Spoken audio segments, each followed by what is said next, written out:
ఒక దివ్యమైన సంగతితో ఒక దివ్యమైన సంగతితో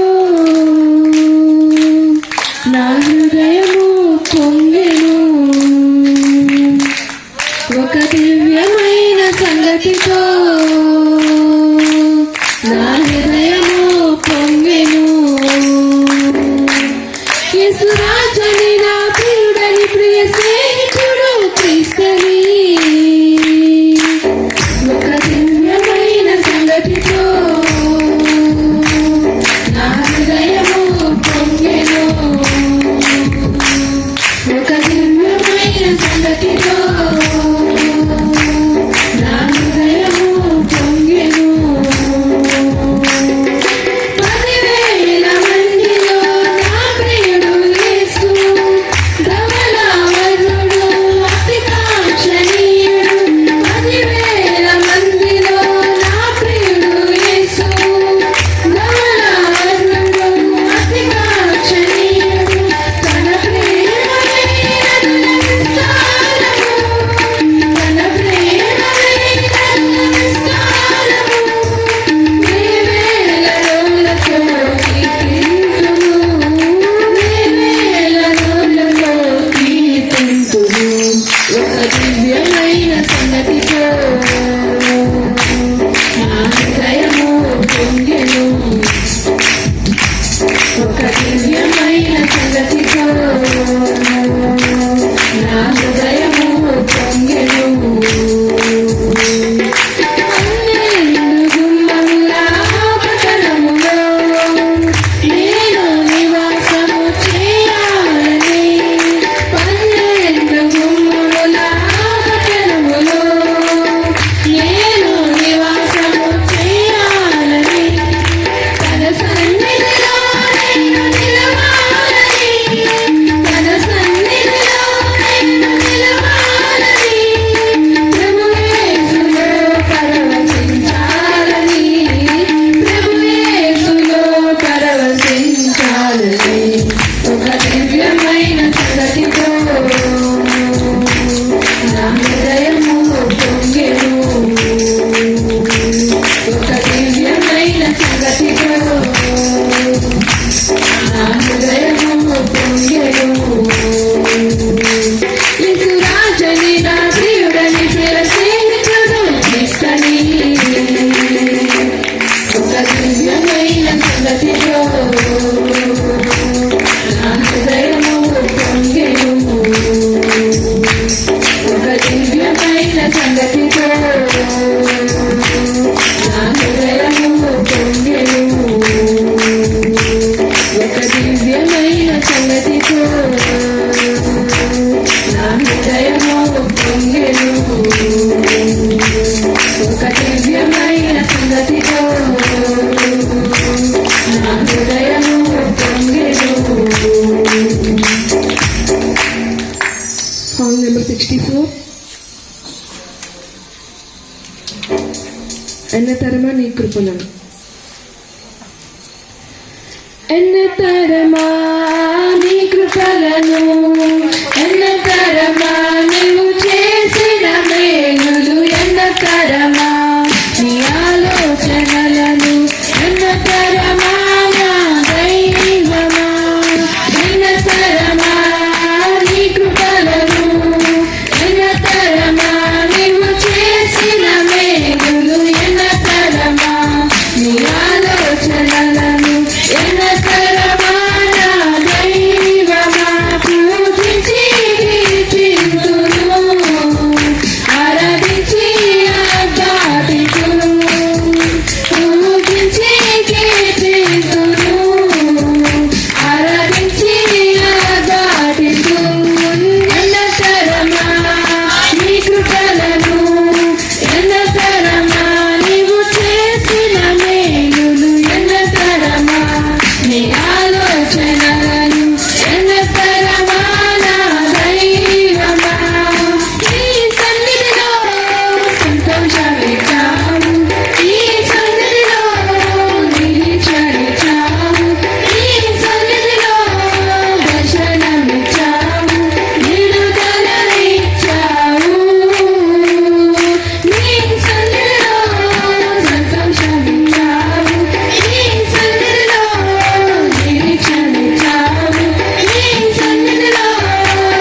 అంత్యదినములయందు ఆత్మను మనుషులందరి మీద కుమ్మరించుమయా. అంత్యదినములయందు ఆత్మను మనుషులందరి మీద కుమ్మరించుమయా. దేవా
నీ చేసిన మేళ్లకు నీ చూపిన కృపలకైనా పాట పాడుకుని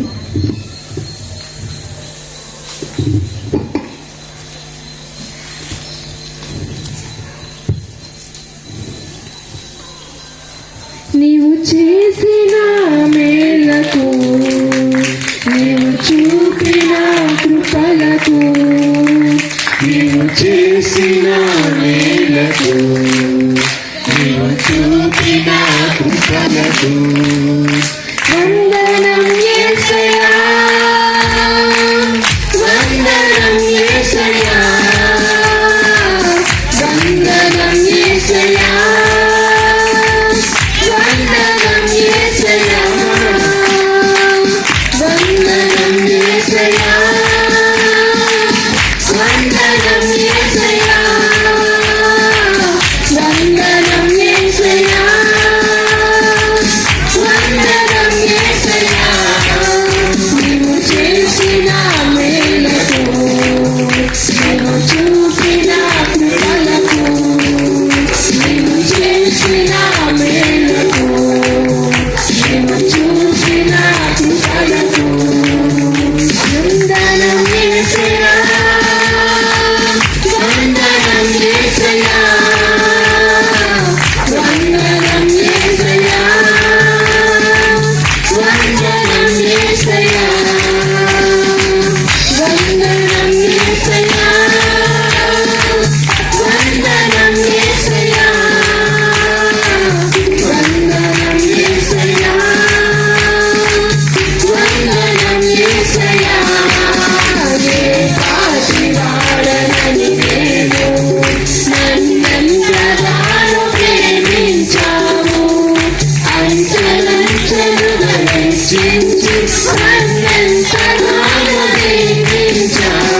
కాదనని నేను నన్నెంతగానో ప్రేమించావు అంతరంచలుగా హెచ్చించి నన్నెంతగానో దీవించావు వందనం యేసయ్యా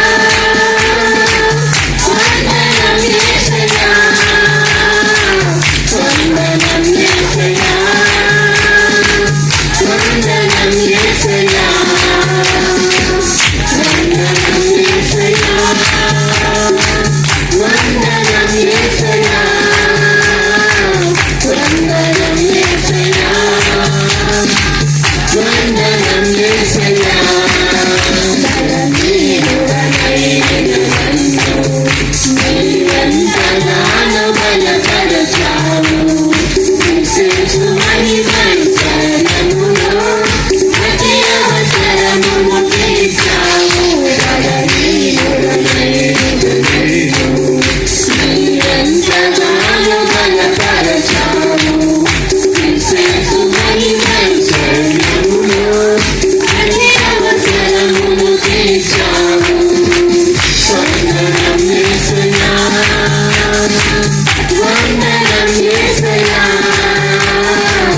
వందనం యేసయ్యా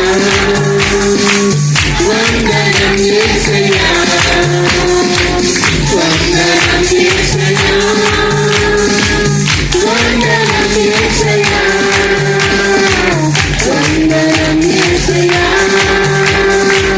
వందనం యేసయ్యా నీవు చేసిన మేలకు నీవు చూపిన కృపలకు నీవు చేసిన మేలకు నీవు చూపిన కృపలకు నీవు చేసిన మేలకు నీవు చూపిన కృపలకు నీవు చేసిన మేలకు నీవు చూపిన కృపలకు నీవు చేసిన మేలకు నీవు చూపిన కృపలకు నీవు చేసిన మేలకు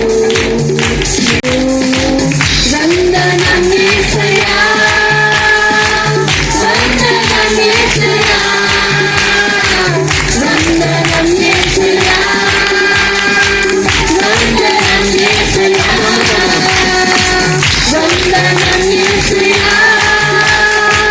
వందనం యేసయ్యా వందనం యేసయ్యా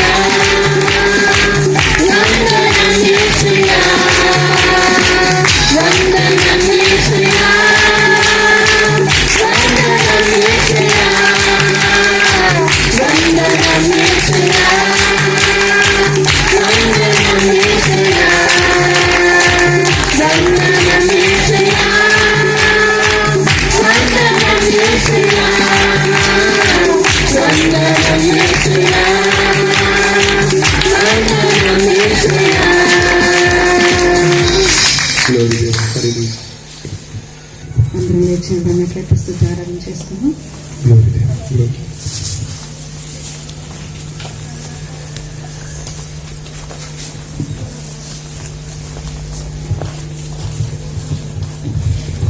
దేవుని సన్నిధిలో ఈ విధంగా మనం నిలబడటానికి ఆయన కృపను బట్టి మనం నిలబెట్టిన గొప్ప దేవాది దేవుని Amen. మన జీవితంలో ఎన్నో మేళ్లు గతించిన కాలమంతా ఒక్కసారి పరిశీలించుకుంటే పరీక్షించుకుంటే ఎన్నో ఆశ్చర్యకార్యాలు ఎన్నో అద్భుతమైన కార్యాలు ఎన్నో మేళ్లు దయచేసిన దేవుడు, సజీవమైన దేవుడు, మాట్లాడే దేవుడు, అనుక్షణం మనల్ని చూచున్న దేవుడు, మన ప్రతి ఒక్క అవసరతను ఎరిగిన దేవుడు, మన కన్నీటిని తుడిచిన దేవుడు. ఆయన ఒంటరిగా ఉన్న వేళల్లో ఇదిగో నేను నీతో ఉన్నాను, నువ్వు ఒంటరివి కాదని ధైర్యం ఇచ్చిన దేవుడు. అనుదినము అనుక్షణం మనల్ని బలపరిచే దేవుడు. ఆయన సజీవమైన దేవుడు, నిన్న నేడు నిరంతరము ఏకరీతిగా ఉన్న దేవుడు, మారని దేవుడు, మరువని దేవుడు. తల్లి మరచిన, తండ్రి విడిచిన, నేను నిన్ను మరువను విడువను, చూడు మన అరచేతుల మీద చెక్కుకొని ఉన్నానని ఆయన అరచేతుల్లో మనందరినీ చెక్కుకొని మనకు చూపిస్తున్న దేవుడు. ఎందుకంటే మనం మర్చిపోతున్నాం ఆయన ప్రేమని. ఈ లోకపు ప్రలోభాలు, ఈ లోకపు ఆకర్షణలు, సమస్యల్లో చిక్కుకుపోయి మనం ఆయనకు దూరం అయిపోతున్నామేమో. ఆయన అరచేతుల్లో నువ్వు ఉన్నావు అని ఆయన ఈ రోజున చెక్కబడిన నిన్ను ఆయన అరచేతుల్లో చూపిస్తూ ఉన్నప్పుడు, ఆ గాయాల మధ్య నిన్ను ఆయన ఎంతో ప్రేమతో చెప్పుకొని ఉన్నప్పుడు ఒక్కసారి ఆయన వైపు చూడటానికి ప్రయత్నం చేయి. ఈ రోజున నిన్ను సజీవ లెక్కలో నిలవబెట్టిన దేవుడు, కంటి రెప్పవలే కాచి కాపాడిన దేవుడు, మనందరి జీవితాల్లో ఎన్నో మేలు దయచేసిన దేవుడు, మనందరి తండ్రి ఆయన, పరలోకపు తండ్రిని ఒక్కసారి హృదయపూర్వకంగా కొంత సమయం ఆయన్ని ఆరాధిద్దాం. హృదయపూర్వకంగా మన స్తుతులు ఆయనకి చెల్లించుకుందాం. గొప్ప దేవుడు, మహిమాన్వితుడు, సర్వశక్తిమంతుడు, సర్వాధికారి. కొద్ది సమయం ఆరాధిద్దాం. ఆయన చేసిన మేళ్ళన్నింటినీ జ్ఞాపకం చేసుకుంటూ మన హృదయంలో హృదయపూర్వకంగా మన సమస్యల్ని, మన చింతల్ని, మన బాధలన్నింటినీ ప్రక్కన పెట్టి హృదయపూర్వకంగా ఆరాధిద్దాం. హృదయపూర్వకంగా స్తుతిద్దాం. మన స్తుతుల సింహాసనమే దిగి రావటానికి ఆయన సిద్ధంగా ఉన్నప్పుడు, అత్యున్నతమైన సింహాసనమైన ఆశీనుడైన నా దేవుడు మన మధ్యకి రావటానికి ఆయన ఇష్టపడుతూ ఉన్నప్పుడు ఆత్మకు ఆరాధిద్దాం, సత్యముకు ఆరాధిద్దాం. హృదయపూర్వకంగా ఆయన చేసిన మేలన్నింటినీ బట్టి స్తుతిద్దాం. నీ జీవితంలో రావటానికి ఆయన సిద్ధంగా ఉన్నాడు. ఆయన రావడానికి గొప్ప మందిరం అని చూడలేదు, కానీ ఆయన రావడానికి నీ హృదయాన్ని అడుగుతూ ఉన్నాడు. నీ హృదయమే, నీ దేహమే ఆయనకి నివాసయోగ్యమైన ఆలయంగా ఇప్పుడే పరిశుద్ధపరచమని ఆయన అడుగు. దేవా, నువ్వు నాకు కావాలయ్యా, నీ సన్నిధిలో నేను నిలబడి ఉండాలి ప్రభువా. పరిశుద్ధ ఆత్మదేవ, నీ సన్నిధిలో మమ్మల్ని నడిపించండి తండ్రి. అయ్యా, నీ కృప లేని క్షణం నాయన, అయ్యా మా జీవితాలు వ్యర్థము తండ్రి. నీ తోడు, నీ మాట, నీ సన్నిధి, నీ ప్రేమ మాతో లేనట్లయితే అయ్యా మా దగ్గర ఎంత ఉన్నప్పటికీ అవన్నీ ఒక రోజు మేము విడిచిపెట్టాల్సినదేమో. కానీ మీ సన్నిధి లేని జీవితాలు వ్యర్థము తండ్రి. ఆయన అవి నశించిపోతాయి నాయన. పరిశుద్ధాత్మదేవ, మీలో ఉన్న జీవాన్ని తండ్రి మాకును దయచేయండి దేవా. మమ్మల్ని బలపరచండి తండ్రి. అయ్యా, మాలో మీకు నచ్చని గుణాలన్నీ ఇప్పుడే ఒప్పుకొని విడిచిపెట్టే మనసును మాకు దయచేయండి దేవా. ఇప్పుడే మా ఆరాధన మీ సన్నిధికి చేరాలి తండ్రి. మీకు ఇంపైన ధూపంగా దేవా మా ఆరాధన తండ్రి నాయన, మా స్తుతులు దేవా మిమ్మల్ని మా మధ్యకి, మా జీవితాలకు మేము పొందుకునే విధంగా ఇప్పుడే మమ్మల్ని లేవనెత్తండి దేవా. పరిశుద్ధురానికే వందనాలు చెల్లించుకుంటున్నామయ్యా. అందరూ రెండు చేతులు ఎత్తి హృదయపూర్వకంగా నిన్నే ప్రేమింతును, నిన్నే ప్రేమింతును యేసు అనే పాట పాడుకుంటూ దేవుని నామాన్ని మహిమపరుద్దాం. నిన్నే ప్రేమింతును, నిన్నే ప్రేమింతును యేసు, నిన్నే ప్రేమింతును. అందరం చెబుదాం హృదయపూర్వకంగా. ఎవరు తిరుగా నీ సన్నిధిలో మోకరించి నీ మార్గములో సాగెదా, నివసింపక సాగెదా. ఎవరు తిరుగా నిన్నే ప్రేమింతును. మరొకసారి చెబుదాం, నిన్నే ప్రేమించును. నిన్నే ప్రేమింతును యేసు, నిన్నే ప్రేమింతును. ఎవరు తిరుగా నీ సన్నిధిలో మోకరించి నీ మార్గములో సాగెదా, నివసింపక సాగెదా. ఎవరు తిరుగా నిన్నే సేవింతును. నిన్నే సేవిస్తాం ప్రభు. సేవింతును యేసు, నిన్నే సేవింతును. ఎవరు తిరుగా నీ సన్నిధిలో మోకరించి నీ మార్గములో సాగెదా, నివసింపక సాగెదా.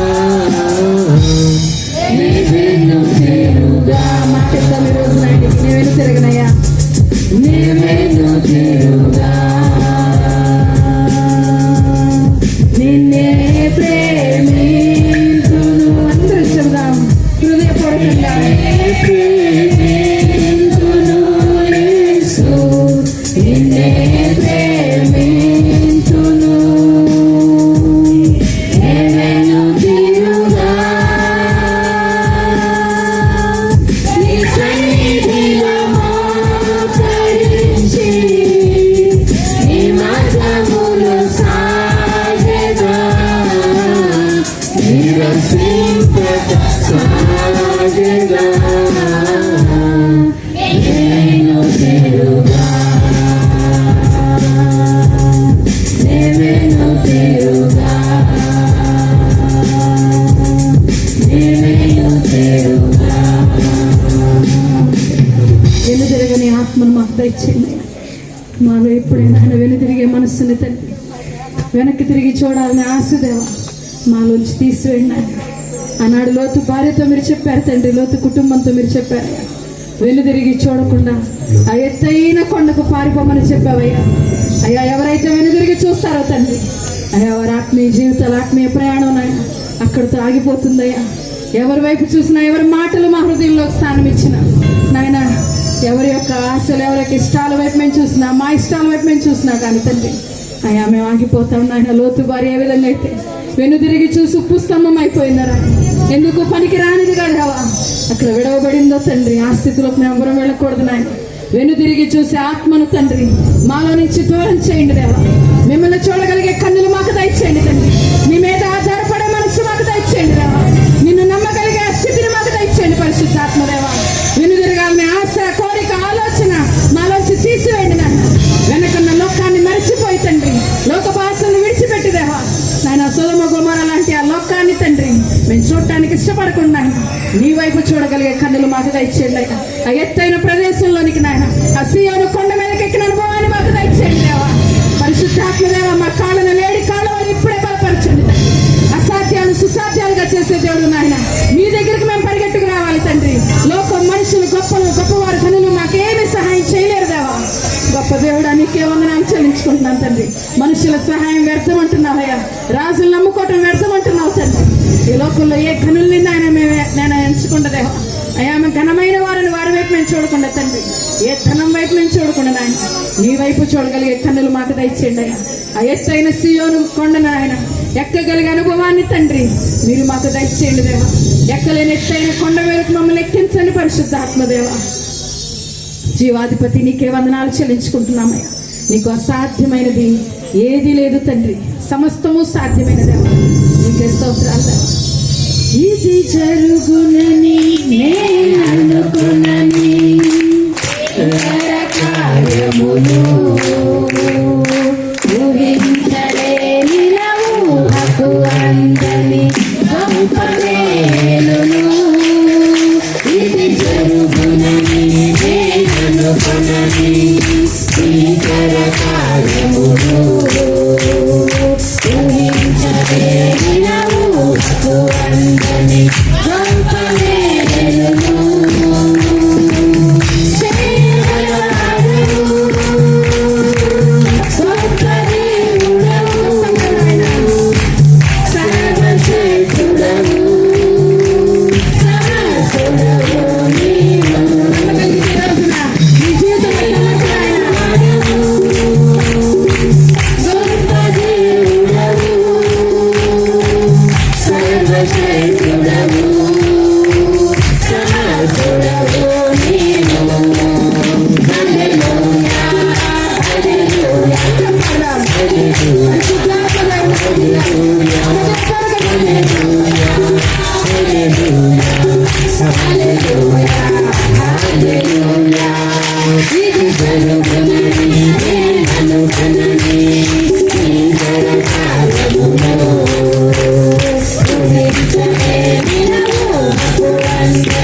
Something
అనుకోనని గొప్ప కార్యాలు చేయగల దేవుడు, చేయటానికి సిద్ధంగా ఉన్న దేవుడు, ఎర్ర సముద్రాన్ని పాయలుగా చేసిన దేవుడు ఆయన. నీ జీవితంలో ఈ రోజు ప్రతి ఒక్క సమస్యని విడిపోవటానికి ఆయన సిద్ధంగా ఉన్నాడు, విడచేయటానికి. కానీ నువ్వు ఈ రోజున సిద్ధంగా ఉన్నావు ఆయన సన్నిధిని పొందుకోవటానికి.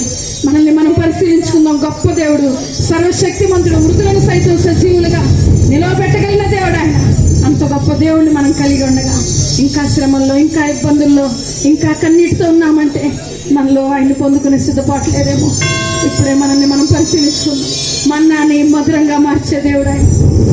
చేదైన జీవితాన్ని రుచిగలగా, శక్తిగల జీవితాలుగా, ఆయన వాడబడే పాత్రలుగా, ఘనమైన పాత్రలుగా నింపగలిగిన దేవుడు ఆయన. ఖాళీ పాత్రలుగా వచ్చామేమో, నిండిన పాత్రలుగా చేయడానికి సిద్ధంగా ఉన్న దేవుడు. మనం అనుకునే కార్యాలు మనం ఊహించని విధంగా, ఊహించని విధానంలో మన జీవితంలో చేయడానికి సిద్ధంగా ఉన్న దేవుడు. మన ఆలోచనకి, మన జ్ఞానానికి మించిన దేవుడు ఆయన. గొప్ప శక్తిమంతుడు, రాజాదిరాజు, ప్రభుల ప్రభు, త్వరలో రానై ఉన్నవాడు ఆయన. ఆయన రాకడికి ఇప్పుడే మనల్ని సిద్ధపరచుకుందాం.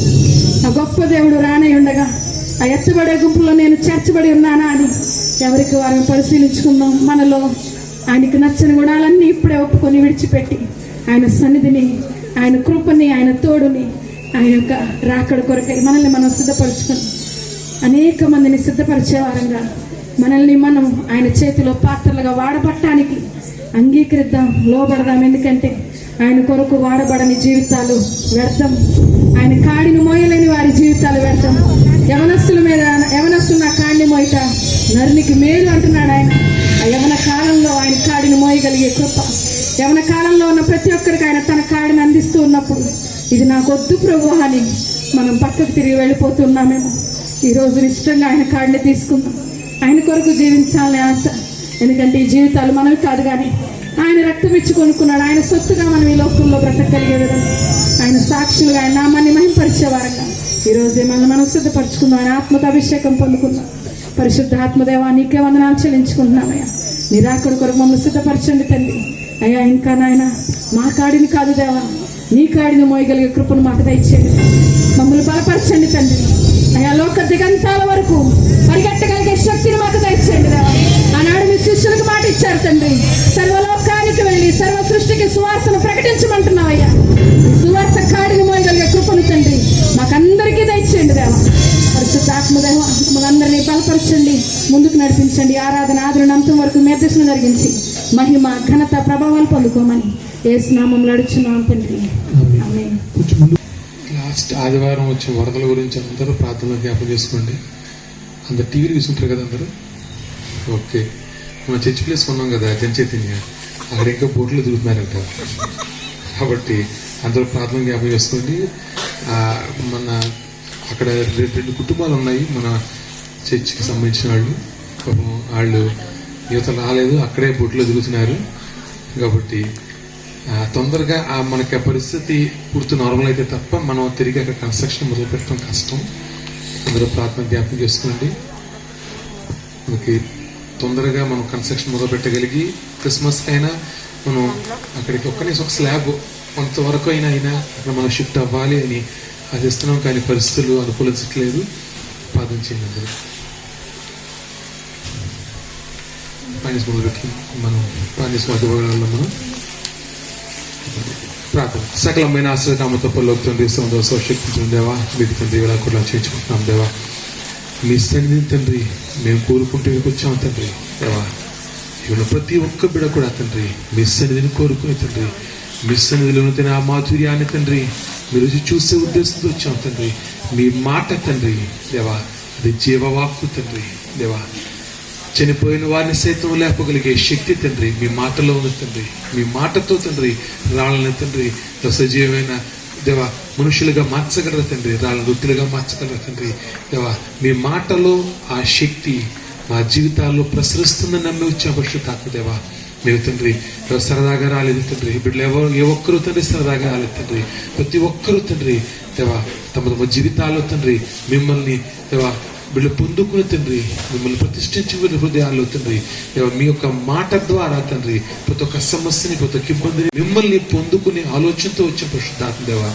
ఈరోజు తండ్రి దేవా ఇంకా సమస్యలు, ఇంకా తండ్రి ఈ వైరస్ భయం తండ్రి ఇంకా విడిచిపెట్టని రోజుల్లో తండ్రి సగం మంది కూడా రాలేకపోతున్నారు తండ్రి దేవా.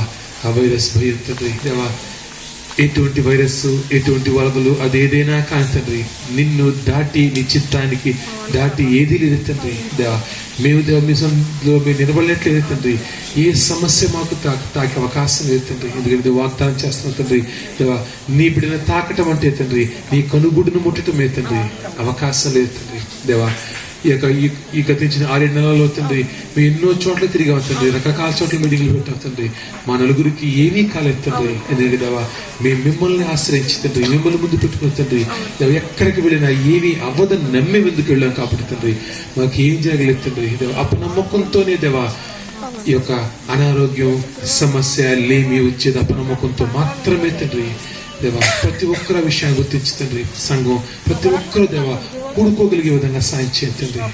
కొత్త బిడ్డల తండ్రి మీ సది రాగే విధంగా సాయం చేయండి తండ్రి. పాటల ద్వారా తండ్రి సుధారణ ద్వారా దేవ మీ యొక్క నామం పరిచయం తండ్రి. ఇప్పుడు దేవా వాక్యం ద్వారా తండ్రి మా హృదయాలను తండ్రి దేవా మీరు దేవా ఇంకా బలంగా తయారు చేయవలసిందిగా తండ్రి. మా హృదయాల్లో ఉన్నటువంటి దేవా అనుమానాన్ని బాధని తీసివేస్తుంది బలంగా ముందుకు సాగే విధంగా సాయం చేయవలసిన పరిశుద్ధాత్మ దేవా యేసు పరిశుద్ధను విడిచిన తండ్రి. ఆమేన్ ఆమేన్.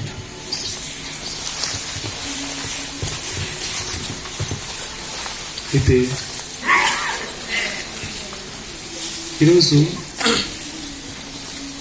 చాలా మంది క్రైస్తవులకు ఉండే ఒక డౌట్ గురించి ఈరోజు మాట్లాడుకుందాం మనం. చాలా మంది క్రైస్తవులకి ఉండే ఒక అనుమానం ఏంటంటే కనుక చర్చికి వెళ్తున్నాం కదా, చర్చికి వెళ్తున్నాం మరి మాకు సమస్య ఎందుకు పోవట్లేదు, అసలు మాకు సమస్యలు ఎందుకు వస్తున్నాయి పోవట్లేదు పక్కన పెడదాం. అసలు ఎందుకు వస్తున్నాయి సమస్యలు, చర్చికి వెళ్తున్నప్పుడు సమస్యలు ఎందుకు వస్తున్నాయి?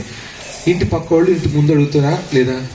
చర్చికి వెళ్తున్నా కదా నీకు సమస్య వస్తుంది, సమస్య ఎందుకు వస్తుంది అనేది ప్రతి ఒక్క క్రైస్తవుడికి ఒక $1 మిలియన్ క్వశ్చన్ లాంటిది. ఎందుకు వస్తుంది సమస్య? దేవుని దగ్గరికి వెళ్తున్నాం, సర్వ సృష్టికర్తను ఆరాధిస్తున్నాం, దేవుని సందులో ఉన్నాం.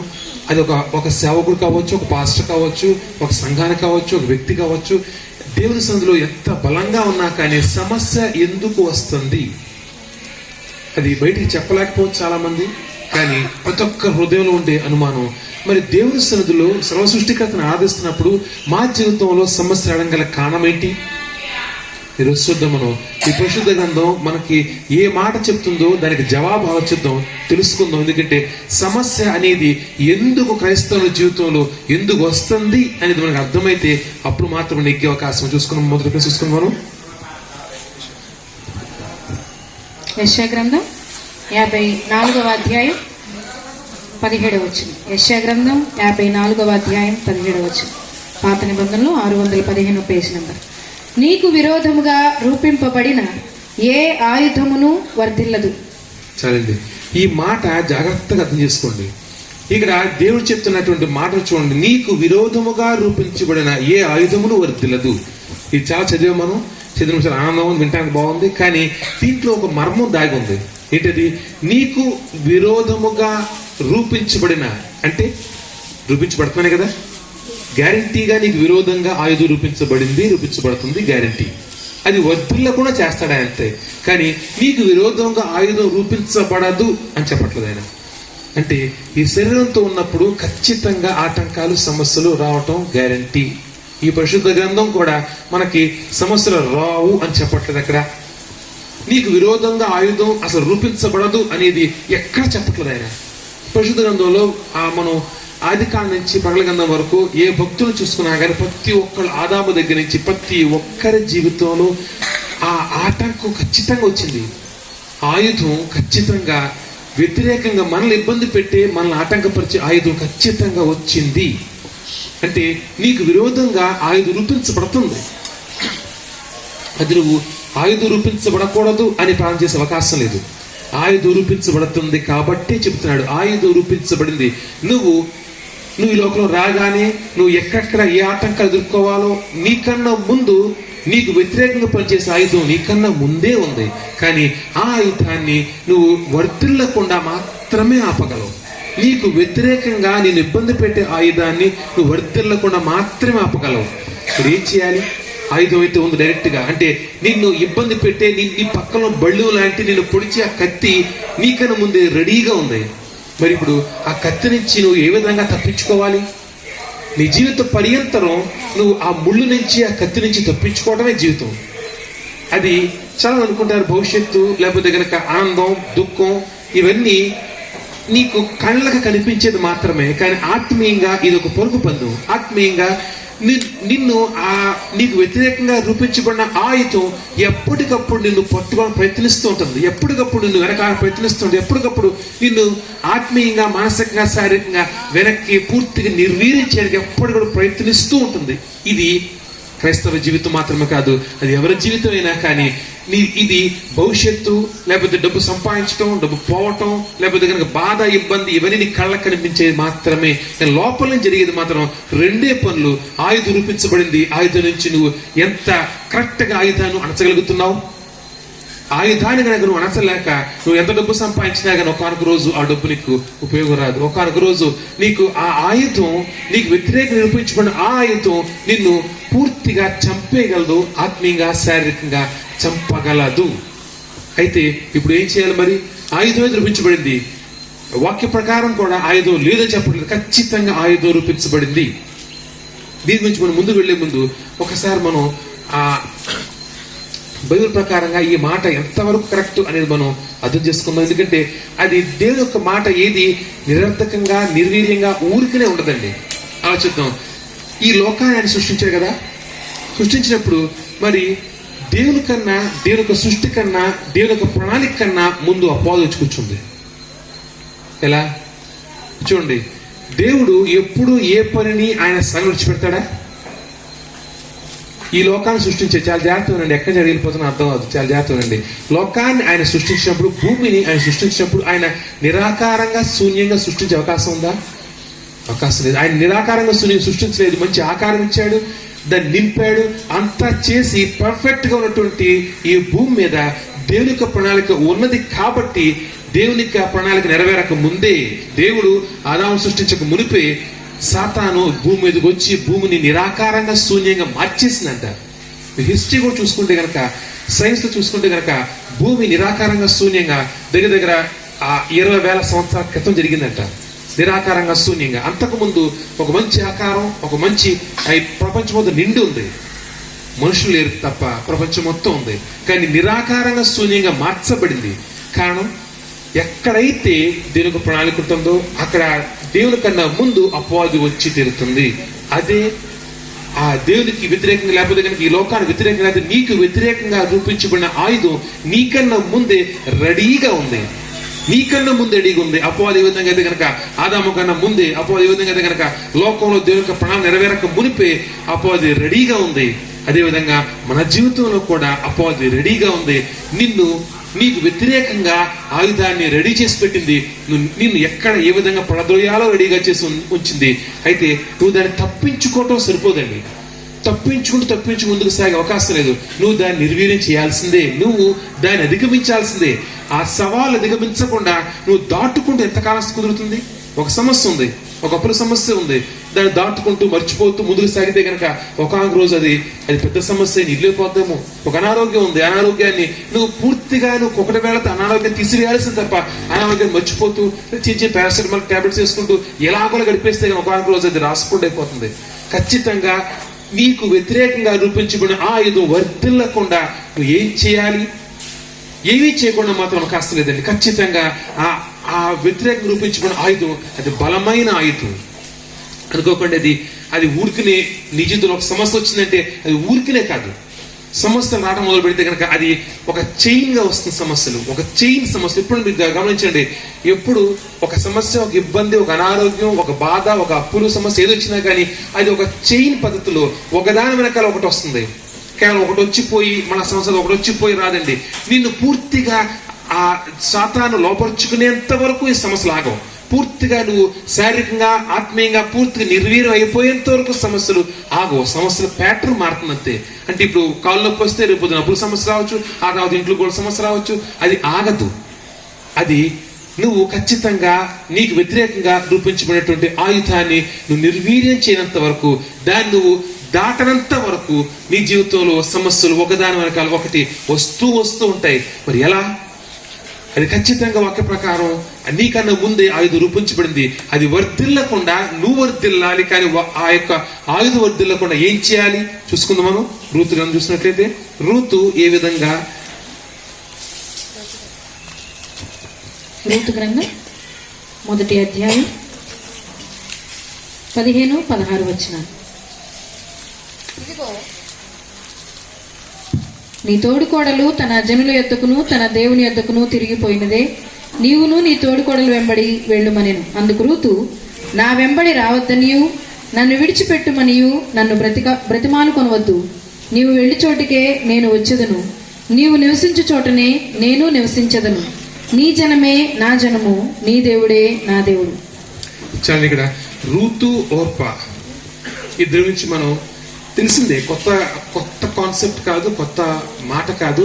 కానీ రూతు ఓర్పా వాళ్ళిద్దరి జీవితాల్లో ఒక ఆయుధం రూపించబడింది. ఏంటది? వైధవ్యం అనే ఆయుధం. ఇద్దరికి భర్తలు చనిపోయారు. వైధవ్యం అనే ఒక ఆయుధం వాళ్ళ జీవితంలో రూపించబడింది. అది ఎంత భయంకరం, ఎంత ఇబ్బందికరం తెలిసిందే, కొత్త ఏం కాదు. భర్తలు చనిపోయారు, బిడ్డలు లేరు, వాళ్ళ జీవితం ముందుకు వెళ్ళే అవకాశం లేదు. అన్ని రకాలుగా జీవితం ఆగిపోయిన స్థితి. ఆ వైధవ్యం అనే ఆయుధం వాళ్ళ జీవితంలో రాజ్యం వెళ్తాంది. ఏం చేయాలి అర్థం కాని పరిస్థితి. ఆ అత్తగారు కూడా, ఆ నయోమి కూడా ఇంకా ఏం చేయాలి అర్థం కాక ఇంక తిరిగి తన సొంత దేశం వెళ్ళిపోతూ, తిరిగి తన సొంత ప్రాంతానికి వెళ్ళిపోతూ ఇద్దరు కోడళ్ళని పిలిచి ఒక మాట చెప్తుంది, ఒక సలహా చెప్తుంది. ఏమని? మీరు తిరిగి మీ ఇంటికి వెళ్ళిపోండి. ఎందుకంటే ఆ ఇద్దరు కోడళ్ళు మోయాబీలు. ఇక్కడ ఆ రూతు ఓర్పా కూడా మోయాబీలు. ఆ నయోమి ఆ మోయాబు దేశానికి వచ్చింది, తిరిగి బెత్లెహేము ప్రాంతం వెళ్ళిపోతూ చెప్తుంది, మీరు ఇంక మీ ఇంటికి వెళ్ళిపోండి. ఎందుకంటే కనుక ఇక్కడ నాకు కుమారులు లేరు, మీకు భర్తలు లేరు, కాబట్టి జీవితం ఇంకా సమస్యగా మారుతుంది. ఎందుకంటే ఇప్పుడు నేను వెళ్ళే ప్రాంతం, వెళ్ళే దేశం శత్రు దేశం, మీకు శత్రు దేశం. కాబట్టి శత్రు దేశంలో మీరు జీవించడం కష్టం. కాబట్టి నేను నా జీవితం అయిపోయిన ఎలాగో బతుకుతాను, కానీ మీరు ఎవరికాలు ఉన్నారు, మీరు తిరిగి పెళ్లి చేసిన అవకాశం. అప్పట్లో చాలా ఈజీగా ఆ భర్త చెప్పినప్పుడు తిరిగి పెళ్లి అయ్యేదండి. ఇప్పుడు 2 ఆప్షన్స్ ఓపెన్ అయినాయి.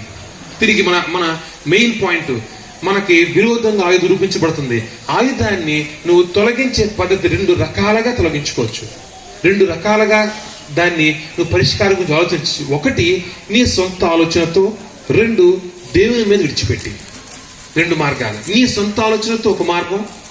నువ్వు సొంత ఆలోచనతో కనుక నీ జీవితంలో ఆయుధం అంటే అదేదో కాదు, ఒక పెద్ద సమస్య, ఒక పెద్ద ఇబ్బంది. అది ఏ ఇబ్బంది కూడా ఒకసారి రాదు, ఒకటిగా ఉండదు. అది సీక్వెన్స్ గా ఉంటుంది. చెప్తానని సీక్వెన్స్ గా ఉంటుంది.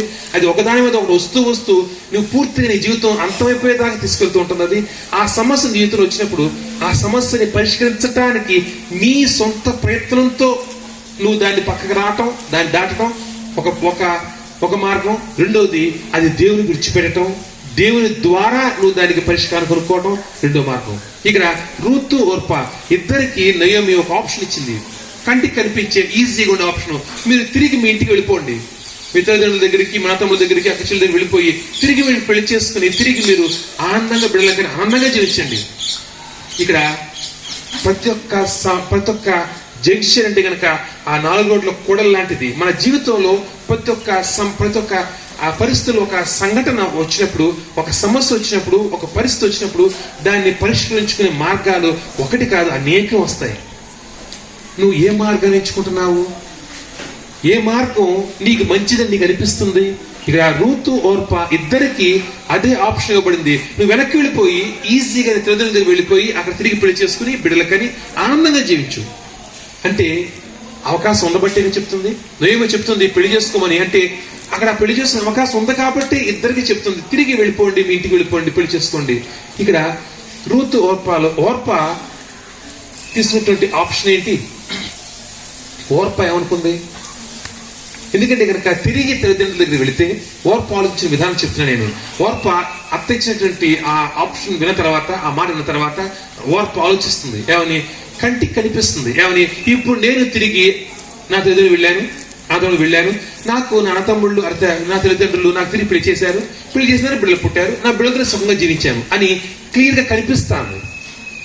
ఆలోచిస్తున్నప్పుడు నువ్వు 2 మార్గాలు జీవితంలో వస్తాయి. ఒకటి నీ సొంత మార్గం, 2 దేవుని మార్గం. నీ సొంత మార్గం ఏది, దేవుని మార్గం ఏది, ఎలా అర్థమవుతుంది? చాలా మందికి డౌట్. చాలా మంది నైరుకు వస్తుంటారు, లేకపోతే పాన్ చేస్తుంటారు. దేవుని మార్గం ఏంటి ఎలా తెలుస్తుంది? ఏదైతే నీ కంటికి కనిపించదో, ఓర్పాకి కంటికి క్లియర్ గా అనిపించింది, ఇప్పుడు ఇది నా భవిష్యత్తు, నేను తిరిగి నా తల్లిదండ్రులు వెళితే గనక వాళ్ళు నాకు పెళ్లి చేస్తారు, చూస్తాను, కంటికి కనిపిస్తాను, అవుతుంది, అవకాశం ఉంది, పెళ్లి చేస్తారు, తిరిగి నాకు బిడ్డలు పుడతారు, నా జీవితం సుఖంగా సాగుతుంది అంటే ఆ ప్లాన్ స్టార్టింగ్ నుంచి చివరి వరకు ఓర్పాకి క్లియర్ కనిపించేసింది. అది ఎప్పుడైతే ఏ ప్లాన్ అయితే నీకు చివరి వరకు నువ్వు ఆలోచించుకోగలవో అది ఖచ్చితంగా నీ ఆప్షన్, అది నీ ప్లాన్, అది నీది మాత్రమే. దాంట్లో దేవునికి ఇంటర్ఫరెన్స్ ఎక్కడ లేదు. ఇక్కడ రెండోదిగా రూతు కూడా సేమ్ సమస్య, భర్త లేడు. రూతుకు కూడా అదే ఆప్షన్ ఇవ్వబడింది. అత్త అంటే నువ్వు వెళ్ళిపో, నీ తల్లిదండ్రులకు వెళ్ళి నువ్వు పెళ్లి చేసుకున్నప్పుడు రూత్ తీసుకున్నటువంటి నిర్ణయం ఏంటి? రూతుకి ఏం కనిపిస్తుంది? రూతు ఆలోచించుంటుంది. రూతు కూడా ఆలోచించినప్పుడు రూతుకు కూడా ఈజీగా నేను ఓర్పాతో పాటు వెళ్ళిపోతే కనుక రూతుకు పెళ్లి అవుతుంది, రూతు బిడ్డలు పడతా, రూతు జీవితం ఈజీగా ఉంటుంది. కానీ రూతు ఎంచుకుంది, 2వ మార్గం ఎంచుకుంది. ఏంటది? అత్తతో వెళ్ళాలనే మాట. ఇక్కడ చూస్తే కనుక నెక్స్ట్ వాక్యం చూస్తే ఏమంటుంది? నీతోనే వస్తాను, ఆమె రావద్దని చెప్తే నీతోనే వస్తాను, నేను చనిపోయేంత నీతో ఉంటాను, నీ దేవుడే నా దేవుడు, నీ దేవుడే, నీ ప్రాంతమే, నీ జనమే నా జనము, అంతా నాది, నీది మాత్రమే నాది. అంటే ఇక్కడ రూత్ ఇస్తున్న ఆప్షన్ లో రూత్ చేస్తుంది ఏంటి? అత్తతో వెళ్ళిపోవాలి, ఫస్ట్ పాయింట్. రెండవదిగా ఇక్కడ శత్రు దేశం వెళ్ళాలి. ఇక్కడ మూడవదిగా చూస్తే కనుక తిరిగి వెళ్ళే అవకాశం ఉందా? చాలా జాగ్రత్తగా ఆలోచించండి. తల్లిదండ్రులు పెళ్లి చేస్తారా తప్ప అత్త పెళ్లి చేస్తుందా? అత్తకి కోడల్ని పంపించడమే గొప్ప, వెళ్ళిపోమని. కానీ వెళ్ళిపోమనలేదు. ఒక కోళ్ళ వచ్చేసింది. వస్తే కనుక ఇప్పుడు తన సొంత పని తీసుకెళ్లి ఆ కోళ్ళకు పెళ్లి చేసి పంపించేస్తే కనుక అత్త తినేదేలాగా, అత్త బతికేదేలాగా. కాబట్టి అత్తతో వెళితే కనుక తిరిగి రూతుకు పెళ్లి అవకాశం లోకపరంగా చూస్తే కనుక శూన్యం, అవకాశం లేదు. నెక్స్ట్ రెండోది చూస్తే కనుక ఇప్పుడు శత్రుదేశం వెళ్తుంది. ఆ శత్రుదేశంలో ఎలా బతికేది? సంపాదించాలంటే కనుక అత్తకి ఆస్తులు లేవే. అత్త గురించి కూడా ఇప్పుడు రూతే కష్టపడాలి. కష్టపడే మార్గం ఏంటి? అత్యంత ఇబ్బందికర పరిస్థితులు చూస్తే కనుక ఒకసారి రూతు గ్రంథం 2వ అధ్యాయం 2వ వచనం. మోయాబురాలైన రూతు, నీ సెలవేని ఎడల నేను పొలంలోనికి పోయి ఎవని కటాక్షం పొందగలను వాని వెనుక పరిగెనేరుకొందుగనని నయోమితో చెప్పగా ఆమె నా కుమారి పొమ్మనని. 2వ అధ్యాయం 7వ వచనం. ఆమె, నేను కోయువారి వెనుకకు పనుల మధ్యను ఏరుకొని కూర్చుకున్నట్టుకు దయచేసి నాకు సెలవిమ్మని అడిగాను. ఆమె వచ్చి ఉదయం మొదలుకొని ఇదివరకు ఏరుకొని చుండెను, కొంతసేపు మాత్రం ఆమె ఇంట కూర్చుండెనని వాడు చెప్పినప్పుడు బోయజు రూతుతో, నా కుమారి, నా మాట వినుము, వేరొక పొలములో ఏరుకొనుటకు పోవద్దు, దీన్ని విడిచిపోవద్దు, ఇచ్చట నా పనికత్తెల యొద్ద నిలకడగా ఉండుము, వారు కోయి చేను కనిపెట్టి వారిని వెంబడించుము, నిన్ను ముట్టకూడదని యవనస్తులకు ఆజ్ఞాపించి ఉన్నాను, నీకు దాహమగునప్పుడు కుండల యొద్దకు పోయి పనివారు చేదని నీళ్లు త్రాగుమని చెప్పాను. చాలండి. ఇక్కడ సమస్య ఏంటి అనేది మనం అర్థం చేసుకుంటే రూత్ తీసుకున్న ఎంత కష్టమైంది అర్థమవుతుంది. సమస్య ఏంటి? ఇప్పుడు కొత్త ప్రాంతానికి వెళితే గనక ఆ తర్వాత అక్కడ పని చేయాలి. ఇప్పుడు అంతే కదా, పని చేయకుండా జీవనం కష్టం. కొత్త ప్రాంతం వెళ్ళినప్పుడు పనిచేసే విధానం ఏంటి? అక్కడ కొత్త వాళ్ళని పనికి పెట్టుకోరు. కొత్త ప్రాంతంలో వెళ్ళిన తర్వాత, కొత్త దేశం వెళ్ళిన తర్వాత ఆ పరదేశంలో వాళ్ళు పని కాదుగా పెట్టుకుంది. ఏం చేశారంటే వాళ్ళకి దేవుడు ఒక ఆప్షన్ ఇచ్చాడు. ఏంటది? పరిగా ఏరుకునే అవకాశం ఇచ్చాడు. పరిగా ఏరుకోవడం అంటే ఏంటి? పరిగా ఎరుకోవడానికి వెళ్తాను అంటుంది, వెళ్ళటానికి అత్త ఒప్పుకుంది. అక్కడ పరిగా ఎరుకోవడం అంటే ఏంటి? పరిగా ఎరుకుంటే పని కాదండి, అది ఒక రకంగా అడుక్కోవడం లాంటిది. ఎందుకంటే పరదేశులకి ఆ దేవుని యొక్క ధర్మశాస్త్రంలో పరదేశులకి ఆ పంట కోస్తున్నప్పుడు కొంత విడిచిపెట్టేవారంట. అది ఏరుకుని వాళ్ళు దులగొట్టుకుని తినే అవకాశం ఉంది. అంటే అది అది ఆ కష్టం పనిచేసే ఆప్షన్ కాదు. అది ఒక రకంగా అడుక్కునే, అంటే అటువంటి చిన్న ఆప్షన్ ఇవ్వబడుతుంది పరదేశులకి. అది రూతు తెలియదా? తెలిసింది. ఇప్పుడు మనకు వస్తున్నాం. ఇప్పుడు నేను గనక అత్తతో వెళితే, ఇప్పుడు నా పెళ్లి పిల్లలు పక్కన పెడితే కనుక ఇప్పుడు తినటానికి, కడుపు నింపుకోవడానికి నేను చేయవలసిన పని ఏంటి? అక్కడ వెళ్ళి పరిగా ఏరుకోవాలి.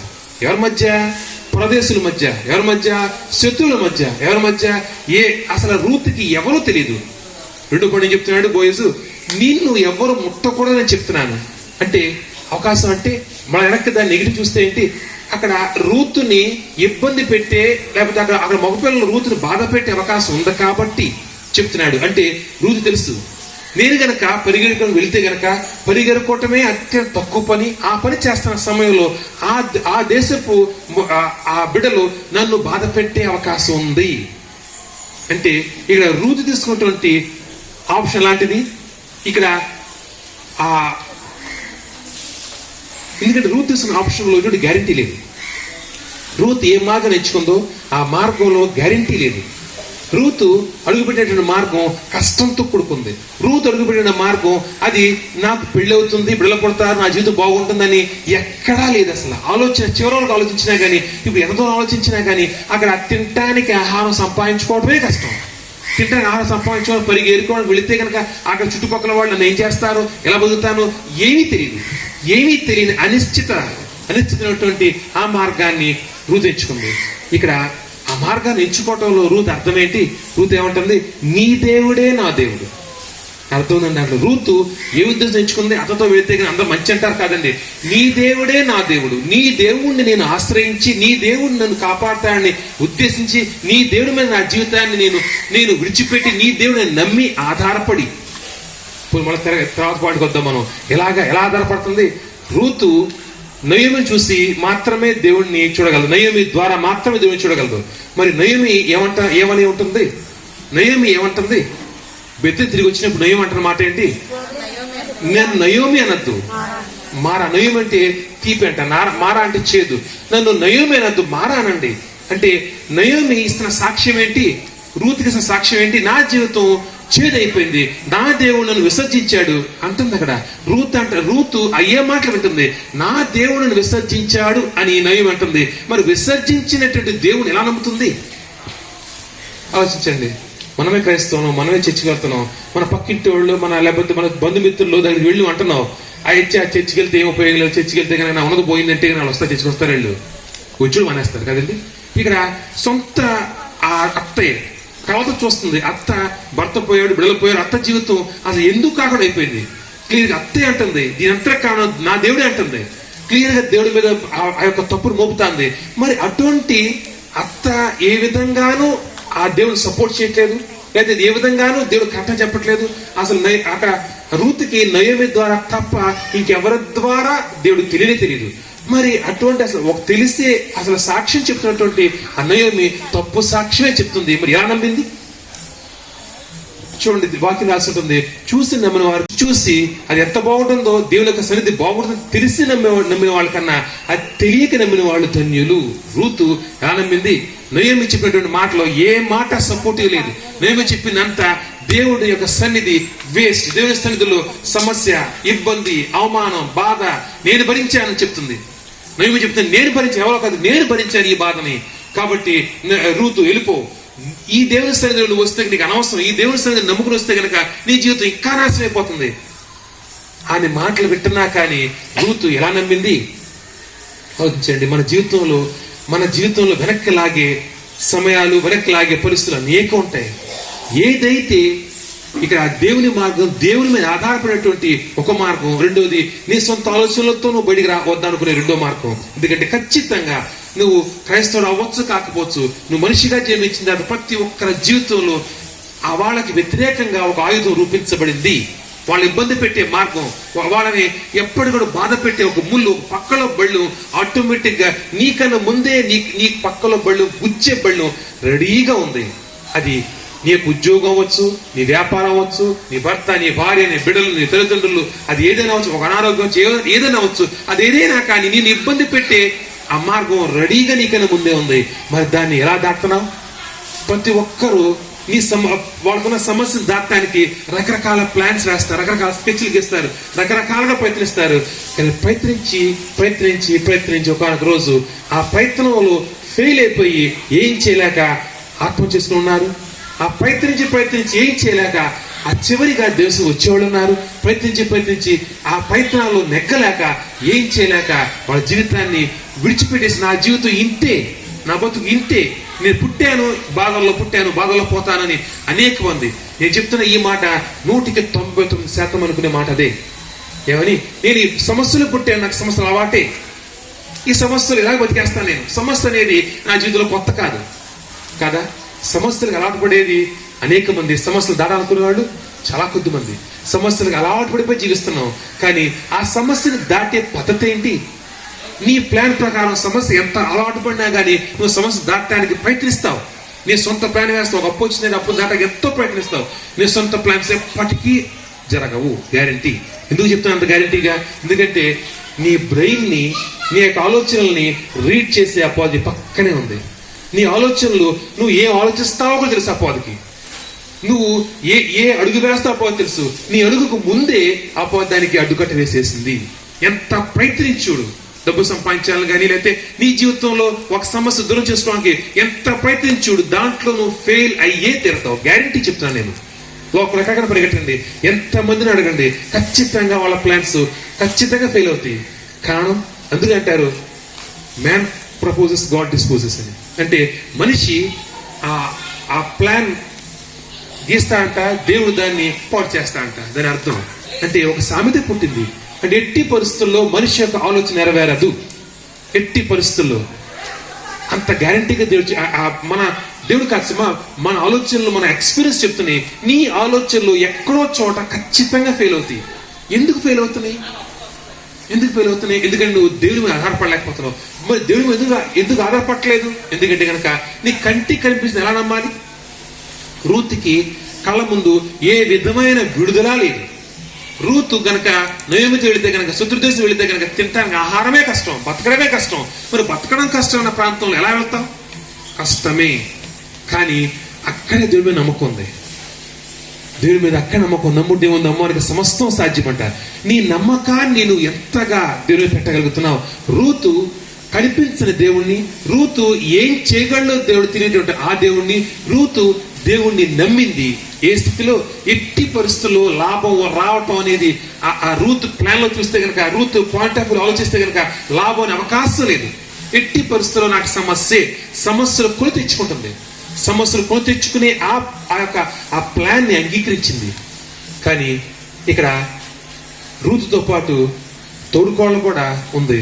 ఆమె కూడా అంగీకరించింది ఒక ప్లాన్. ఆలోచిస్తే కనుక వెళ్ళి ఉంటుంది, తల్లిదండ్రులు వెళ్ళి ఉంటుంది, వెళ్ళిన తర్వాత పెళ్లి జరుగుంటుంది, పిల్లలు పుట్టుంటారు. జీవితం సుఖంగా జీవించిందా, బాధగా జీవించిందా? ఎక్కడ రాయబడాల పరిశుద్ధ గ్రంథంలో? ఆలోచించుకోండి. కేవలం పెళ్ళి పిల్లలు పుడితే కనుక సమస్యలు పోతాయా? సమస్యలు పోదీకుంటాం మనం. ఆలోచించండి. పెళ్ళి పిల్లలు పుట్టి ఏదో సమస్యలు పోయినాయి. పిల్లలు పుడితే పిల్లలతో పాటు సమస్యలు కూడా పిల్లలు పడతాయి కదండి. ఆ పిల్లలుగా సమస్యలు కూడా పెరుగుతూ ఉంటాయి. అంటే ఓవర్పాటు సమస్యలు పోయినాయా? అవకాశం లేదు. పెళ్ళైతే అయింది, పిల్లలైతే పుట్టారు అంతే. కానీ సమస్యలు పోయినాయా? అవకాశం. ఎందుకంటే ఎగ్జాంపుల్ మనమే ఉన్నాం, మనకు తెలుసు కదా ఎన్ని సమస్యలు పోయినాయో. కానీ ఇక్కడ రూతు జీవితం ఎలా మారింది? రూతు ఏ పొలంలో అయితే కనుక పరిగెరుకునే డ్యూటీ, చిన్న పని, పరిగెరుకునే అంటే అడుక్కు తినే లాంటి చిన్న పని చేసుకుంటా ఆ పొలంలో కొంతకాలం జీవించింది. చూడండి, ఒక మాట చెప్పి ముగిస్తాను. ఆ పరిగెరుకునే పని అప్పచెప్పేది ఎవరు? ఆ పొలంలో పనిచేసే, ఆ పొలం యజమాని కింద పనిచేసే ఒక మేనేజర్ అయి ఉంటాడు. ఆ ఆ పొలంలో అప్పట్లో కొన్ని 100 ఎకరాలు ఉండేది బోయస్కి. ఆ 100 ఎకరాల మీద పనిచేసే ఒక మేనేజర్ లాంటి ఒక వ్యక్తి ఆ రూత్కి పలానా రోజు పలానా దగ్గర పొలం పంట కోస్తున్నాగా అక్కడికి వెళ్ళు పరిగెడుకో అని చెప్పేవాడేమో. కొంతకాలం పోయిన తర్వాత పరిస్థితులు ఎలా మారినాయి? రూతు ఏమైంది? ఇప్పుడు బోయస్కు భార్య అయింది. ఇప్పుడు రూతు కింద పనిచేసే మేనేజర్ ఏమవుతాడు? నెక్స్ట్ రోజు నుంచి వచ్చి ఏమని అడగాలి? నాకు పనిస్తావు నువ్వు కదా. ఎక్కడైతే ఏ ఊర్లో అయితే గనక, ఏ ప్రాంతంలో అయితే గనక రూతు భయంతో భయపడుతూ జీవించిందో, కొంచెం ఆ గోధుమలు, కొంచెం ఎవరు, కొంచెం తీసుకోవడానికి కొంచెం ఆహారం గురించి ఏ ఊర్లో అయితే గనక బాధతో భయం తిరిగిందో, అదే ఊర్లో రూతు వంశావళిలో నుంచి ఎవరు వచ్చారంట? ఆ దేశపు రాజు వచ్చాయంట. ఎలా జరిగింది అది? అంటే రూతు దీవించబడింది. రూతుకి సమస్యలు అంటారా? సమస్య అనేది ఎప్పుడు ఉంటుంది, కానీ దాన్ని నువ్వు అధిగమించే పద్ధతిలో ఉంది. రూతు జీవితంలో కూడా సమస్యలు వచ్చినాయి, కానీ రూతు దాన్ని అధిగమించిన పద్ధతి ఏంటి? దేవుని మీద ఆశ్రయించి, దేవుని నమ్మి, దేవుడు చేస్తాడని చెప్పి దేవుని మీద తన జీవితాన్ని విడిచిపెట్టగలిగింది. నువ్వు విడిచిపెట్టలేకపోతున్నావు కాబట్టి నా జీవితం అని నీ ప్లాన్స్ ఉపయోగిస్తున్నావు కాబట్టి చేతులు చూస్తే నీ జీవితం ఏది? వెనక్కి తిరిగి చూసుకోండి. అందరికీ కొత్త వయసు వచ్చేసింది, 40, 30, 40, 50 సంవత్సరాలు. ఒకసారి వెనక్కి తిరిగి ఆలోచించండి. మీ ప్లాన్స్తో మీ జీవితాన్ని ఎంతవరకు ఏం చేసుకున్నారో గుప్పులోకి చూస్తే జీవితం ఉండదు. వెనక్కి తిరిగి ఆలోచించండి. మీ జీవితంలో ఆనందకరమైన మూమెంట్స్, ఆనందకరమైన రోజు ఎన్ని ఉన్నాయి? ఒక్కసారి రాత్రి పడుకుని ఆలోచించండి. మీకు ప్రతిదీ ఇలా చేసి ఉండాల్సింది, అలా చేసి ఉండాల్సింది, ఇలా అయిపోయింది, అలా అయిపోయింది, ప్రతి ఒక్కళ్ళ పొరలో తిరుగుతాయి. అలా చేస్తుంటే ఆ వ్యాపారం, అలా చేస్తుంటే ఈ ఉద్యోగం, అలా చేస్తుంటే అలా చదువుంటే ఈ పిల్లలు, ఇలా చేసుకుంటే ఎన్నో ఆలోచనలు వస్తాయి. కానీ తిరిగి చూస్తే కనుక, వెనకాల తిరిగి చూస్తే ఏమీ లేదు. ఇక్కడ రూతు ఏం జరుగుతుందో తెలియదు రేపొద్దున్న, కానీ దేవుని ఆశ్రయించింది కాబట్టి ఎక్కడైతే, ఏ ఊర్లో అయితే రూతు అవమానించబడిందో, ఎక్కడైతే ఏ ప్రాంతంలో అయితే కనుక రూతు తినటానికి తిండి ఉండటమే కష్టం అని ఆ ప్రాంతంలో, ఆ ప్రాంతానికి ఒక రాజుని రూతు కన్నది. దాంతో మాత్రమే కాదు, రూతు వంశావళిలో నుంచి యేసుక్రీస్తు వచ్చాడు. ఎలా సాధ్యం అది? ఖచ్చితంగా అసాధ్యాలు సుసాధ్యాలుగా మార్చగల ఆ శక్తిమంతుడు. ఇక్కడ ఓర్పా కూడా ఆలోచించింది. జీవితం చాలా దూరం ఆలోచించుంటుంది, కానీ ఓర్పా వంశావళి, ఓర్పా జీవితం ఎక్కడో ఆగిపోయింది. కానీ రూతు ఏమీ ఆలోచించలేదు. కేవలం ఆలోచించదు ఒకటే, నేను నా అత్త చెప్తున్న మాటలు నమ్మకుండా నా అత్త దేవుణ్ణి నమ్ముతాను, ఆశ్రయిస్తాను, నా అత్త దేవుడు నాకు ఖచ్చితంగా మంచి చేస్తాడు చూడకుండా నమ్మింది. దేవుడు ఎంత చేయగలడు, ఎలా చేయగలడు, ఏం చేయగలడు చూడక నమ్మింది. ఖచ్చితంగా చేస్తా అని చెప్పి నమ్మి తన జీవితాన్ని దేవుని చేతిలో పెట్టగలిగింది. ఎప్పుడైనా మనం పెట్టగలిగాం దేవుని చేతిలో? అయ్యా నా జీవితం నీ ఇష్టం, నీ ఇష్టానుసారంగా నా జీవితాన్ని నువ్వు మలుచేయ అని పెట్టగలవా? జీవితం పక్కన పెట్టిన ఆదివారం పొద్దున్న లేవడం కష్టం కదా. అందరికీ సమస్య, సగం మందికి సమస్య పొద్దు 7ంటిగా అన్నారు. 7ంటికి లెగవాలా? 7ంటికి మీడియం పెట్టేస్తారు పాస్టర్, 9ంటికి పెడితే 10ంటికి వస్తాం కదా. జీవితం దేవుని చేతిలో పెట్టడం చాలా దూరం, కానీ దేవుడు నీ జీవితాన్ని మలచగలని ఏ మాత్రం ఆశ, ఏ మాత్రం నీకు ఆలోచన ఉన్నా కానీ దేవుని దూరం ఉండగలవా? ఆలోచించండి. చర్చి రావటం ఇప్పుడు సగం మంది కూడా రావట్లా. సగం మంది 100 మంది వచ్చుంటారేమో మనకు ఉన్న 300లో. కారణం ఏంటి? ఒక్కసారి ఆలోచించండి. నీకు సంవత్సరంలో ఇబ్బందులు ఉన్నావు, నీకు తెలిసింది పాన ఊర్లో హైదరాబాద్, ఇప్పుడు పెద్దగా బస్సులు లేవు కదా, హైదరాబాద్లో ఒక దగ్గరికి వెళ్తే కనుక అక్కడ నీకు నీ సంవత్సరం అన్నీ పోయే ఒక మార్గం చెప్తారంట. 1,00,000 రూపాయలు ఫీజు. ఎంత వెళ్తారు? అది ఆదివారం పొద్దున్న 10ంటికి. ఒక్కరు నిర్మించలేదు ఇక్కడ, అందరూ అక్కడే ఉంటారు. కారణం అక్కడ పరిష్కారం దొరుకుద్దని నమ్మావు కాబట్టి పరిష్కారం గురించి ఎక్కడైనా వెళ్తావు. నేను తెలిసింది మాత్రం ఎందుకు? మరి నమ్మకంలో ఆయన చేస్తాడు. వస్తాను సరదా దేవుని సన్నిధికి, కానీ నీకు వ్యతిరేకంగా రూపించబడిన ఆ ఆయుధం వర్ధిల్లుతుంది. దేశం వస్తున్నావు, సమస్య పోవట్లేదు, ఇంకా తిట్టుకున్నావు దేవుణ్ణి. నీకు అర్థం కాని ఒకటే, దేశం వస్తున్నావు లేకపోతే కనుక రావట్లేదు, అది ఏదైనా కానీ మనం రొటేషన్లో వస్తారు. ఒక వారంలో కనిపించడం, మళ్ళీ 4 వారాలు మళ్ళీ కనిపించరు. ఏమో అనుకుంటారు, ప్లేస్ వెళ్ళిపోదు పాస్టర్ గారికి కాబట్టి మీరు రొటేషన్ వద్దాం అనుకుంటారో నాకు తెలియదు. కానీ దానివల్ల ఉపయోగం ఏంటి? సమస్య పోకపోవటానికి నీ జీవితంలో నీకు వ్యతిరేకంగా రూపించబడిన ఆయుధం వర్ధిల్లుతుంది అంటే కనుక కారణం ఎవరో కాదు, నువ్వే. ఖచ్చితంగా చెప్తున్నాడు, ఆయుధం మాత్రం ఉంది. ఆయుధం నీకన్నా ముందే రూపించబడింది. నిన్ను ఇబ్బంది పెట్టే సమస్య, నీకు పక్కలో బడి లాంటి సమస్య ఎప్పుడో ఉంది. కానీ నువ్వు దాన్ని తీసే పద్ధతి దేవుడు చెప్తాడు, నువ్వు దాన్ని అధిగమించే పద్ధతి దేవుడు చెప్తాడు. రాగలిగితే దేవుని దగ్గరికి, దేవుని యొక్క మాట నీ జీవితంలో నువ్వు పెట్టుకోగలిగితే, దేవుని నమ్మగలిగితే, నీ సొంత ఆలోచనలు పక్కన పెట్టి, ఎప్పుడు చెప్పేది ఒకటే, నీ సొంత ఆలోచనని నమ్మద్దు. ఆ మాట ఎంత చెప్పినా, చాలా మంది నాకు పర్సనల్ కలిసి కూడా చెప్తాను, నీ సొంత ప్లాన్ నమ్మద్దు. అయినా కానీ నమ్మ ఉండగలమా? ఒక్క పాయింట్ చెప్పి ముగించేస్తాను నేను.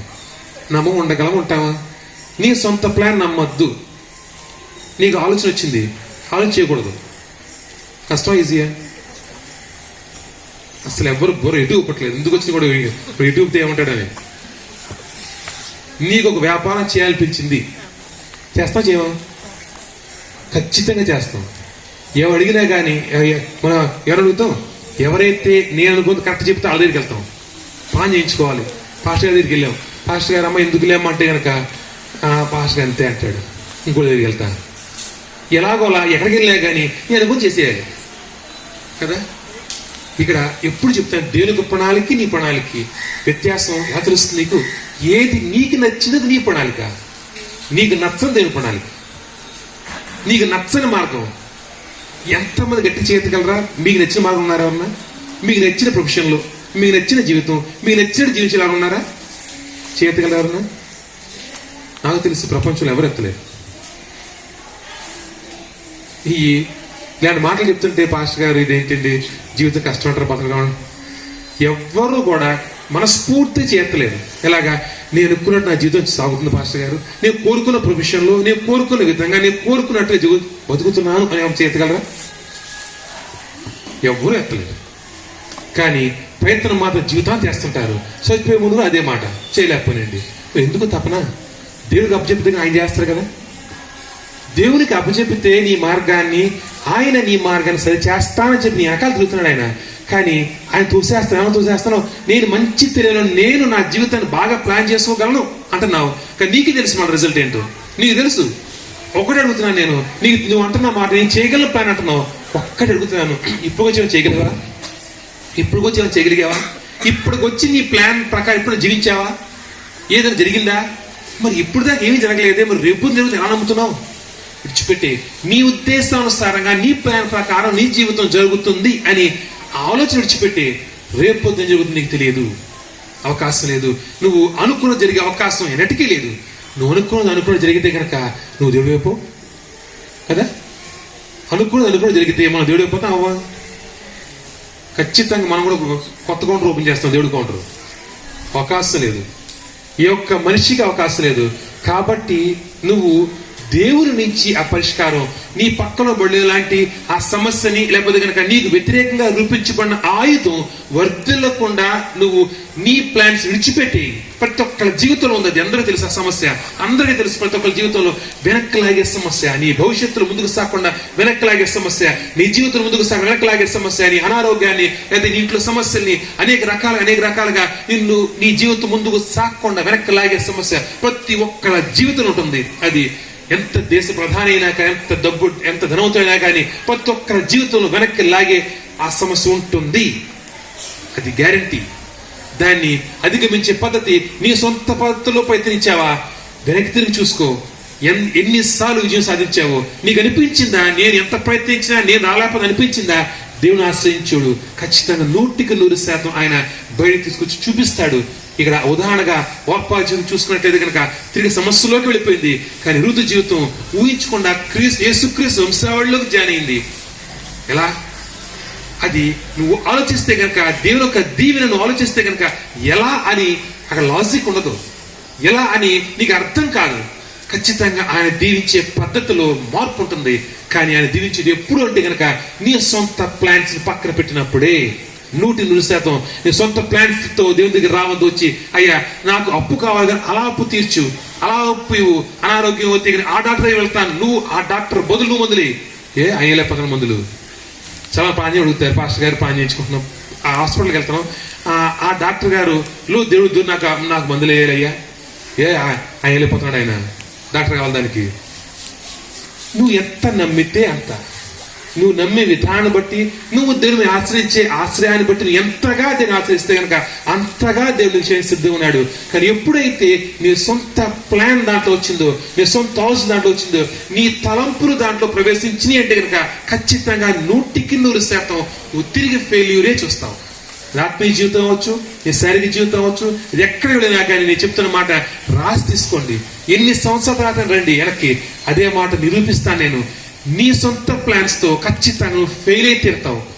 డబ్బు సంపాదించాలని కోరుకున్నావు, సంపాదించేస్తావు, డబ్బు సంపాదించావు, పక్క తిరిగి చూస్తే కానీ నీ జీవితం, నీ కుటుంబ జీవితం ఉండదు. కుటుంబ జీవితంలో సక్సెస్ అయ్యావు, కానీ నువ్వు ఇంకొక దగ్గర ఫెయిల్యూర్ ఉంటుంది.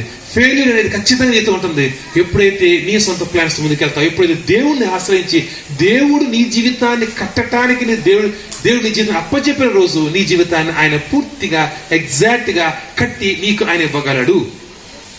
నమ్మితే ఆయన చేతుల్లో జీతం పెట్టుకుని అప్పరిష్కారాన్ని పొందుకుందో పని ముగించుకున్న ప్రార్థన. సకలమైన ఆశకామతో పొరలోకి తండ్రి సోదశక్తి దేవా మీకు దేవాకులు చేయించుకుంటున్నాం తెలుస్తుంది కొంచెంవలసిందిగా తండ్రి దేవా. మా సొంత ప్లాన్స్ కాదు తండ్రి, మాకు వ్యతిరేకంగా తండ్రి దేవా 5 రూపించబడింది తండ్రి. ఖచ్చితంగా పోవాలి తండ్రి ప్రతి ఒక్క మనిషికి తండ్రి దేవా. అది నేను లేకపోతే ఒక సేవకుడు, విశ్వాసి, ఒక దేశ ప్రధాని, అత్యంత కింద వాడు వ్యత్యాసం లేదు తండ్రి. ప్రతి ఒక్కరి జీవితంలో తండ్రి దేవా ఆ వ్యక్తిని ఇబ్బంది పెట్టే ఒక సమస్య ఉండి తీరుతుంది తండ్రి దేవా. ఆ సమస్యని మేము ఏ విధంగా అధిగమించాలి తండ్రి? మా సమస్యల యొక్క మూలం తండ్రి, ఆ సమస్యల యొక్క మూలాన్ని తండ్రి మేము అధిగమించే ఆ పద్ధతి తండ్రి దేవా. ఈరోజు తండ్రి మేము నేర్చుకున్న ఒకటే మాట తండ్రి, మీ మీద ఆధారపడి తండ్రి. రూతు ఏ విధంగా తండ్రి సమస్యలతో కూడుకున్న మార్గాన్ని ఎంచుకుంది తండ్రి. నేను నమ్మి దేవా సమస్యలలో అడుగు పెట్టింది తండ్రి దేవా. రూతు సమస్యలు అనుకోలేదు తండ్రి, అది నీ సన్నిధి అనుకున్నది తండ్రి. నీ సన్నిధిలో అడుగు పెట్టింది తండ్రి దేవా. నీ సమస్యలతో కూడుకున్నదే దేవా. దూరం నుంచి చూస్తే సమస్యలతో కూడుకున్నదే తండ్రి.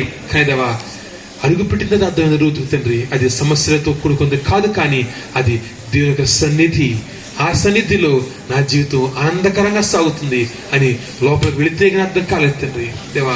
మేము కూడా మీ సన్నిధిలోకి వచ్చేటప్పుడు తండ్రి మీ సన్నిధి దూరం నుంచి చూస్తే దేవా అది సమస్యలతో కూడుకున్నట్టుగానే కనిపిస్తుంది తండ్రి. కానీ దేవా ఎప్పుడైతే లోపల అడుగు పెట్టి తండ్రి ముందుకు సాగి తండ్రి ఆ లోతుల్లోకి వెళతామో తండ్రి నీ యొక్క దీవిని యొక్క రుచి మాకు అర్థం పరిశుద్ధాత్మ దేవా. ప్రతి ఒక్క తండ్రి ఆ రుచిని అర్థం చేసుకుంటే మీ సొంత ముందుకు సాగే సాయం చేస్తుందిగా ప్రతి ఒక్క బిడ్డ తండ్రి దగ్గర కొంచెం దాచి కాచి కాపాడుతుంది చేస్తున్న తండ్రి.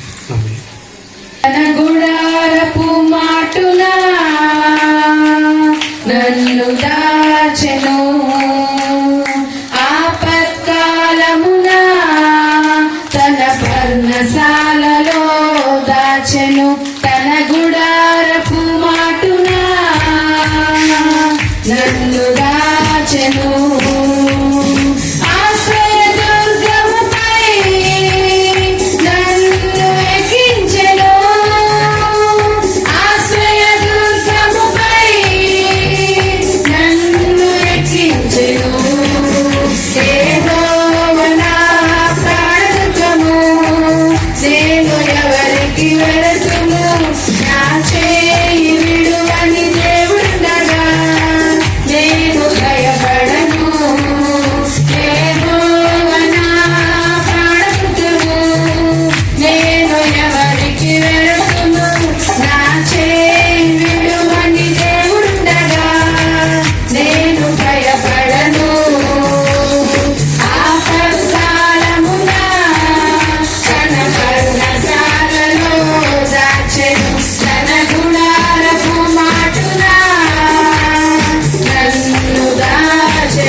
వరకు నన్ను ఎత్తుకునే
చేసిన కార్యములు